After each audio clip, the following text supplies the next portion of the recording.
A brief history of the United States of America. Hi, boys and girls, ready to get started? Once upon a time, there were these people in Europe called pilgrims, and they were afraid of being persecuted. So they all got in a boat and sailed to the New World where they wouldn't have to be scared ever again. Oh, I'm so relaxed. I feel so much safer. But as soon as they arrived, they were greeted by savages, and they got scared all over again. So they killed them all.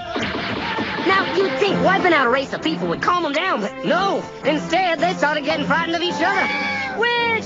So they burned witches. In 1775, they started killing the British so they could be free. And it worked, but they still didn't feel safe. So they passed a Second Amendment which said every white man could keep his gun. I loves my gun. Loves my gun. Which brings us to the genius idea of slavery. You see, boys and girls, the white people back then were also afraid of doing any work. So they went to Africa, kidnapped thousands of black people, brought them back to America, and forced them to work very hard for no money.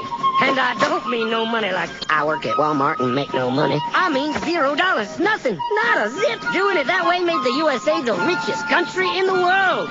So did having all that money and free help calm the white people down? No way. They got even more afraid. That's because after 200 years of slavery, the black people now outnumbered the white people in many parts of the South. Well, you can pretty much guess what came next. The slaves started rebelling. There were uprisings. An old master's head got chopped off. And when white people heard of this, they were freaking out and going, I want to live. Don't kill me, big black man. Well, just in the nick of time came Samuel Colt, who in 1836 invented the first weapon ever that could be fired over and over without having to reload. And all the Southern whites were like, yeehaw! But it was too late. The North soon won the Civil War and the slaves were freed. Yep, they were free now to go chop all the old masters' heads off. And everybody was like, oh no, we're gonna die. But the freed slaves took no revenge. They just wanted to live in peace. Hence the white people of this.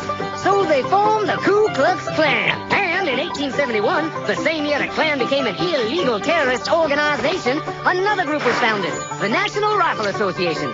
Soon politicians passed one of the first gun laws, making it illegal for any black person to own one. It was a great year for America, the KKK and the NRA. Of course, they had nothing to do with each other, and this was just a coincidence. One group legally promoted responsible gun ownership, and the other group shot and lynched black people. And that's the way it was all the way to 1955, when a black woman broke the law by refusing to move to the back of the bus. White people just couldn't believe it. Well, I won't say no. What's going on? Man, all hell broke loose. Black people everywhere started demanding their rights, and white people had a major freaky field meltdown. And they were all like, run away! Run away! And they did. They all ran fleeing to the suburbs where it was all white and safe and clean. And they went out and bought 250 million guns and put locks on the doors, alarms in the houses, and gates around the neighborhoods. And finally, they were all safe and secure and snug as a bug.